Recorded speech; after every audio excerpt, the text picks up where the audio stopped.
Se você pensa que dói a quarentena, você está na sua casa, você sentir a ausência de um filho, de um neto, eu gostaria que você refletisse nesse momento a dor que passa a liderança de uma igreja ao adentrar um templo que em alguns momentos tem aí 3.500, 4.500, 5.000 pessoas glorificando a Deus, e hoje contemplando e vendo as cadeiras vazias. Isso nos dói, isso nos inquieta, mas a esperança é que isto é passageiro. Dentro de alguns dias estaremos de volta, mais forte do que nunca, porque foi um tempo que Deus nos deu para reavaliarmos o quanto nós estávamos fazendo, a qualidade do que nós estávamos fazendo, e certamente é um tempo de aprendizado, e aqueles que têm entendimento, que têm sabedoria dos céus, estão levando em consideração isto. Como eu disse, é tempo de quarentena. Alguém pensa que quarentena é coisa desse momento, que quarentena, só nós estamos passando por quarentenas. Mas, permitindo Deus, nesse encontro e nos próximos encontros, nós buscaremos na Bíblia pessoas que literalmente passaram por quarentenas. Algumas delas forçadas, algumas delas por opção, algumas delas por necessidade. Mas foram respeitando seus aspectos pessoais e individuais, foram momentos de quarentena. Eu, meditando na palavra de Deus ontem, o Senhor me levou a me deter por alguns instantes no Salmo de número 142. Mas para que pudesse entender detalhadamente o Salmo 142, eu tive que buscar em que contexto ele foi escrito. E nós vamos observar que o contexto vai mostrar um momento na vida de Davi, um momento material. Preste bem atenção. O momento material, não estou deixando de lado os momentos espirituais, que não foram, alguns deles que não foram de boa qualidade. Mas no que diz respeito à parte material, seguramente a caverna de Adulão foi o mais duro momento da vida de Davi. Ele não somente havia sido rejeitado pelo rei, que movido por sentimento de ciúmes, de inveja, despeito, muitos sentimentos comprometedores, comprometimentos rançosos que tocaram o coração do rei Saul, ele se propõe a pôr fim à vida de Davi. E Davi agora é obrigado a sair do seu lugar de origem, da sua casa, no meio dos seus amigos, e ele vai, o primeiro livro de Samuel, no capítulo 22, ou mais especificamente no capítulo 21, ele vai dizer do tempo que ele foi obrigado a ir morar entre os inimigos de Israel. Diz que ele se recorreu a Nob, e ali ele esteve alguns dias. E a princípio ele chegou desapercebidamente, mas com Davi, pela unção, por ter um comportamento diferenciado, praticamente tudo em Davi era diferente. Tudo em Davi era praticamente, chamava atenção. E não demorou muito que os moradores daquela cidade detectaram que Davi era um perigo. E Davi, diante da ameaça contra a sua própria vida, ele vai criar uma estratégia de escapar com vida, daquela situação. Ele, para fazer isto, ele vai se passar por louco. Ele arranha os murais das portas, ele baba, e quando o rei Abimeleque vê isto, ele fica até indignado. Como que deixaram um homem doido desse entrar? Como é que vocês chamam um homem desse de rei? Que qualidade tem esse homem? E Davi é obrigado a fugir daquela cidade. E sozinho, expulso daquela cidade, sozinho, ele vai buscar um lugar onde ele possa se refugiar. Tá? Nem mesmo o inimigo do seu inimigo o queria perto. Vejam bem que situação. Então, Davi vai buscar um lugar onde ele vai passar a sua quarentena. A caverna de Adulão é literalmente o lugar que Davi escolheu para passar a sua quarentena. Tá? Ele vai se refugiar. A caverna de Adulão está ali entre Gate e Belém, no caminho, entre Gate e Belém, entre a terra dos filisteus e um pedaço do território que naquele momento pertencia a Israel. Hoje não pertence mais. Belém não pertence mais a Israel. E ele vai encontrar um lugar escondido, um lugar desconhecido, praticamente desconhecido. Ele vai escolher esse lugar para a sua quarentena. E quando ele está ali, a sua família fica sabendo que ele se refugiou na caverna de Adulão. E no capítulo 22, o verso 1, vai dizer que o seu pai e a sua família veio ter com Davi. Talvez você poderia dizer, olha que bom, Davi agora não está mais sozinho, mas nós temos que entender também o contexto geográfico. A caverna de Adulão está numa região desértica, uma região que não tem recursos naturais com qualidade. E o seu pai já está bem velho. Seu pai está bem velho. Então o que Davi faz? Ele pega seu pai e leva para Moabe. Que em Moabe estão as origens de Jessé. Em Moabe está a terra onde Ruth,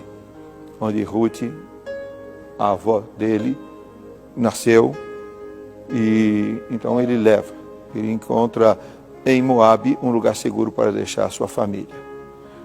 E quando ele retorna a Adulão, qual não é seu espanto quando começam a chegar homens?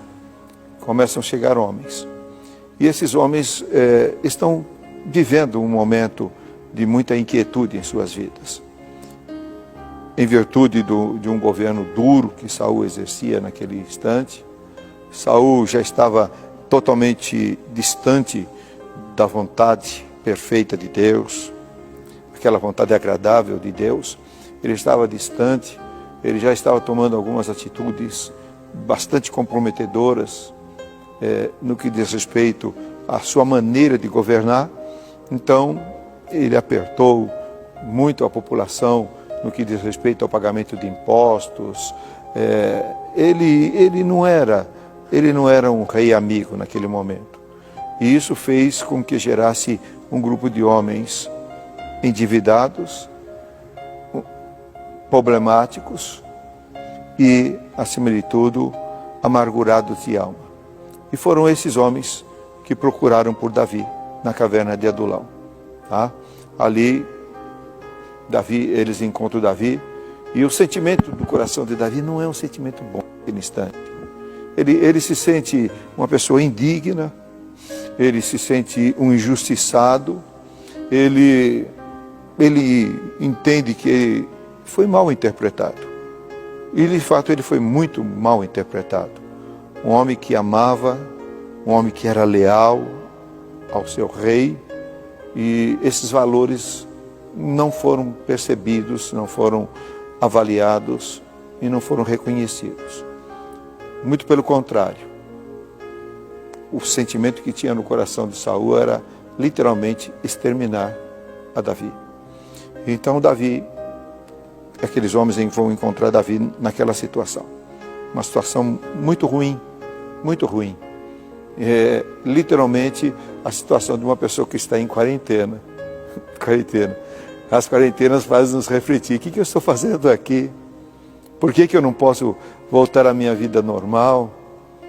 Por que eu não posso fazer o que eu fazia antes? As perguntas que estavam no coração de Davi são exatamente as perguntas que estão no meu coração hoje. São as perguntas que estão no teu coração hoje. Esse é um tempo que Deus havia reservado para trabalhar nas estruturas de Davi, trabalhar no coração de Davi, trabalhar nos sentimentos de Davi. A Bíblia diz que Davi era um homem segundo o coração de Deus, mas até mesmo um homem segundo o coração de Deus. Eu deduzo que seja um homem bom, mas até esse homem bom ele pode ser melhor, trabalhado pelas hábeis mãos do Senhor. E o Senhor começou a trabalhar na vida de Davi. O Senhor começou a trabalhar na vida de Davi e, passando alguns dias, esses homens vão se achegando, e a Bíblia vai dizer que chegaram praticamente 400 homens. E, como eu já os descrevi, não eram homens da melhor qualidade possível. E só que Davi, ele vai tornar aquele lugar úmido, escuro, um lugar esquecido do mundo, ele vai transformar aquele lugar num grande campo de treinamento dos seus primeiros soldados. Vejam bem, ele não trabalhou isso em academias, em lugares preparados para habilitar soldados. Ele preparou os seus soldados literalmente dentro de uma caverna, tá? E ali ele convive com esses homens. Eu acredito que se aquele ambiente da caverna fosse ruim, ele piorou com a chegada, com a superpopulação, com o aumento da necessidade que certamente havia de higiene, necessidade de um suprimento, a necessidade de um atendimento logístico mais eficiente para atender um número tão grande de pessoas. E Davi, num determinado momento, ele vai entrar num cantinho, tá? Talvez ele tenha procurado o cantinho mais escuro, talvez ele tenha procurado o cantinho mais profundo daquela caverna, tá? E tocado pelo Espírito de Deus. Ele olha para um lado, está escuro, olha para o outro lado, não vê luminosidade nenhuma, e ele é obrigado a olhar para o alto. O único lugar que vinha alguma luz, alguma luminosidade, e ele vai olhar para o lugar que viria o socorro de Davi, que viria o seu socorro. Então, é exatamente nesse momento que ele é motivado a escrever o Salmo de número 142, que eu gostaria de simplesmente ler com você. Davi vai dizer assim, olha: com a minha voz eu clamei, com a minha voz eu clamei. Uma conversa não resolveria a situação. Davi necessitava, naquele momento, clamar, e trazer do mais profundo do seu coração alguma coisa que o inquietava. Ele vai clamar ao Senhor. O verso 2, ele vai dizer assim, olha: eu derramei diante do Senhor a minha queixa.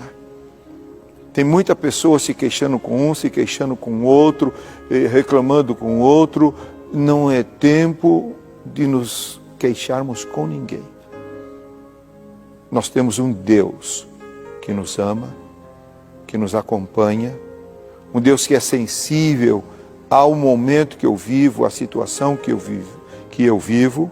Se eu preciso de alguém para me queixar, é ao Senhor. Os outros vão me ouvir e não vão me entender. Os outros vão me ouvir e não vão poder me socorrer. Mas o Senhor pode. E Davi diz que derramei a minha queixa perante a sua face e expus a minha angústia. Ele falou tudo quanto o estava machucando. Se tem alguma coisa te machucando neste momento, conta isso ao Senhor. Se tem alguma coisa que está tirando a tua paz, a tua tranquilidade, a tua serenidade, conta ao Senhor. Aprenda com Davi. Ele vai dizer, olha, no caminho, os meus inimigos armaram laços de morte para mim. Quantos laços de morte têm sido armados para nos matar? Mas ele vai dizer, eu olhei para a direita e eu vi os laços. E eu não tinha jeito de escapar dele. Eu não tinha maneira como me escapar dos laços. Eu tive que enfrentá-los. Eu tive que enfrentá-los na certeza de que Deus, que havia depositado sobre mim promessas, Ele não havia desistido de mim, Ele não estava disposto a me abandonar, muito pelo contrário. Ele abriu os meus olhos, Ele me deu recursos para desviar-me das ciladas de morte, porque Ele ainda tinha promessas a cumprir na minha vida. Fique tranquilo. Há promessas sobre a tua vida. Existem promessas eternas sobre a tua vida. Podem armar ciladas que quiserem, elas não te alcançarão, porque as promessas de Deus são poderosas para te proteger. E Ele vai dizer, não havia ninguém que me conhecesse. Eu procurei por refúgio e não encontrei. Ninguém cuidou da minha alma. Queridos, não ter ninguém que cuide do nosso corpo é uma coisa. Não é bom, é incômodo, mas nós, com os nossos esforços pessoais, podemos superar as necessidades do nosso corpo. Mas Davi vai dizer que ele procurou alguém que cuidasse da sua alma e não encontrou. Alguém que ouvisse o sentimento que o machucava, as dores que gritavam dentro do seu íntimo. E ele não encontrou uma pessoa sequer que pudesse lhe trazer um afago, uma pessoa sequer que pudesse lhe trazer uma palavra de ânimo. E ele vai dizer, nesse momento, eu tomei uma decisão diferente. Eu esqueci dos homens que me rodeavam, eu esqueci até dos 400 que abandonaram seus lares, abandonaram suas atividades para virem me apoiar, virem estar comigo, para virem se preparar para se tornar o meu exército. Eu me esqueci de tudo. E ele vai dizer, e a ti, Senhor, eu reportei todas as minhas queixas. A ti eu reportei o meu clamor, porque eu entendi que tu és o meu refúgio. Tu és a minha porção na terra dos viventes. Queridos, se Deus está conosco, nada poderá nos atingir. Se Deus é por nós, quem loucamente poderá ser contra nós? E ele vai dizer, porque até então eu estava muito abatido. Os meus perseguidores, eles eram muito, mas muito mais fortes do que eu. Mas eu fui ao Senhor. Eu tive uma conversa com o Senhor. Eu abri o meu coração. Eu não guardei nenhum segredo com o Senhor. E sabe o que o Senhor fez comigo? Ele tirou a minha alma da prisão. Quantas almas estão aprisionadas nesse momento? medos, assombradas, inquietas, imaginando se ele será o próximo a ser atingido pelo que todo mundo tem medo hoje. Amado, eu te digo, aquieta teu coração, porque o Senhor é que livra a nossa alma da prisão.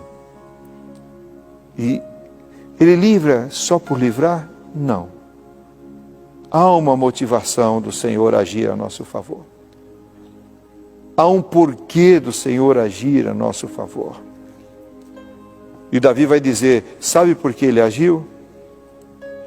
Para que todos aqueles que me rodeiam saibam que o Senhor é bom, que o Senhor ainda trabalha por aqueles que nele esperam. Não importa o momento que você está vivendo, Deus está trabalhando a teu favor. Deus está lutando as tuas batalhas, Deus está vencendo as tuas guerras. O que ele ganha com isto? Ele ganha o reconhecimento de que o tratamento daquele que crê é diferente do tratamento do que não crê. O tratamento daquele que espera é diferente do tratamento daquele que não espera. Então, meu querido, se você está numa quarentena hoje, entenda, você não é o primeiro a passar por ela. Davi passou. Davi passou e quando ele entrou nesta quarentena, ele estava extremamente debilitado. E acrescido a sua debilidade, outros fatores vieram agregar e aumentar o peso de responsabilidade que estava sobre os seus ombros. Mas ali, num ambiente inóspito, num ambiente extremamente rude, ele, usado por Deus, ele formou um exército de 400 valentes que o acompanharam durante todas as suas vidas. Até mesmo nos ambientes mais adversos, Deus ainda quer nos usar. Deus quer fazer coisas grandes nas nossas vidas. Deus quer nos fazer ministradores de bênçãos. Este é um tempo que Deus está nos dando para nos aproximar dEle, para termos intimidade com Ele, para nos identificarmos com Ele, para que possamos, assim como Ele, estendermos as nossas mãos e, repito, sermos ministradores de bênçãos. É nas quarentenas da vida que o Senhor gera os ministradores de bênçãos, para que o seu nome seja glorificado. É com a tua vida que Ele está trabalhando hoje. É com a minha vida que Ele está trabalhando hoje. Se eu não atrapalhar, coisas grandes Deus está fazendo. Coisas maiores Deus vai fazer.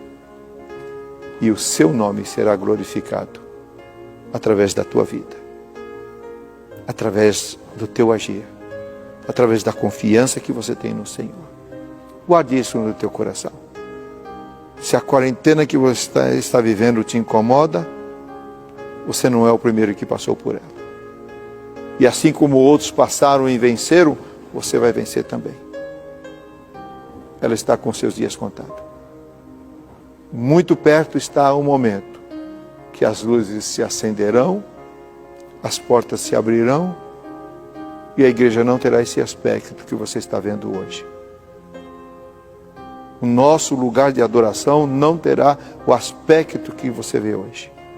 Cadeiras vazias, falta de um glória a Deus e de um aleluia, mas daqui a pouco a casa se encherá, o gozo tomará conta de nossos corações e numa só voz estaremos dizendo: o Senhor vive, o Senhor vive, o Senhor vive.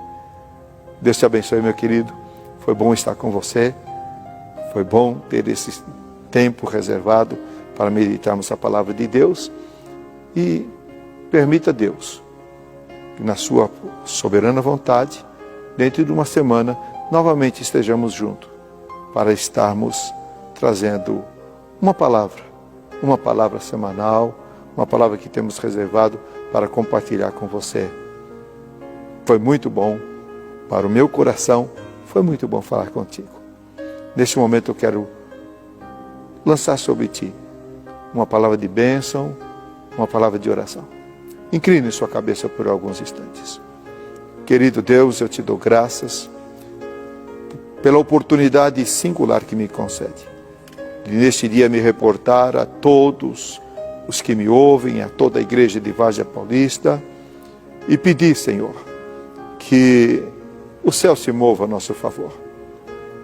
Dá-nos ânimo e força para suportarmos mais um pouquinho de tempo. É muito pouco tempo que resta para que as coisas voltem à normalidade. É muito pouco tempo que falta para que voltemos, ó Deus, com liberdade, realizarmos, Pai, aquilo que tanto nos traz alegria. Realizarmos os nossos cultos, realizarmos os nossos congressos, realizar as nossas festividades, mas acima de tudo realizar o nosso culto de adoração a Ti. Pai, continua conosco, Pai. Continua presente. Continua cuidando de nós como cuidou de Davi.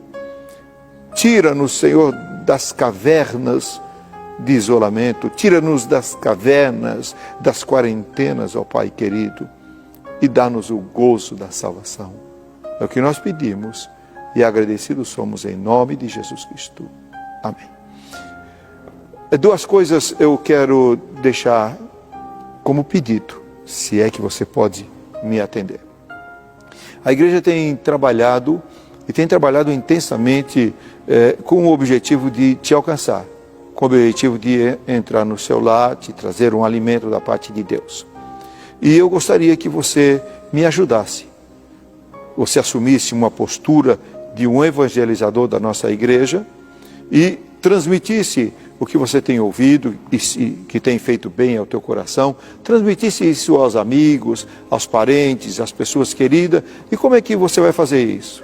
Você não pode visitá-los, você não pode manter contato físico com essas pessoas, mas você pode fazer isso através do compartilhamento do trabalho que a igreja está realizando. Através do compartilhamento, você pode fazer isto com os amigos.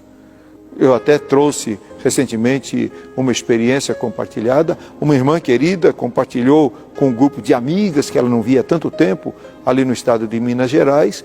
Qual não foi nossa surpresa, nossa alegria, nosso gozo, quando essa pessoa ligou lá de Minas Gerais, após ouvir um dos nossos cultos, dizendo: eu quero aceitar Jesus como meu Salvador.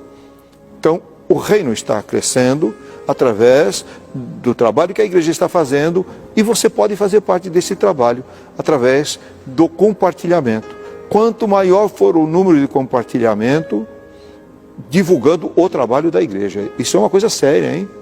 Isso não estamos aqui buscando exaltar homens, departamentos, nada disso. Nós somos uma igreja unida, um povo só. Um povo só. E nós divulgamos como obrigação, como dever, e diríamos dever de ofício, dever de gratidão, estamos divulgando o Evangelho. Essa é a primeira orientação que eu trago. E a segunda, eu sei que você tem um coraçãozinho que ama a missão. E quando você for orar, não estou pedindo oferta nada, eu estou pedindo, quando você for orar, ore pelos nossos missionários. Se nós estamos em aperto, eles estão em mais aperto. Se nós estamos em isolamento, eles estão num isolamento maior do que o nosso. Eles precisam, primeiramente, da nossa oração. As demais coisas, Deus vai suprir. Deus vai suprir. Nesse momento, eu peço aos nossos missionários. Deus te abençoe, viva uma feliz e vitoriosa semana, e que a paz do Senhor, que excede a todo entendimento,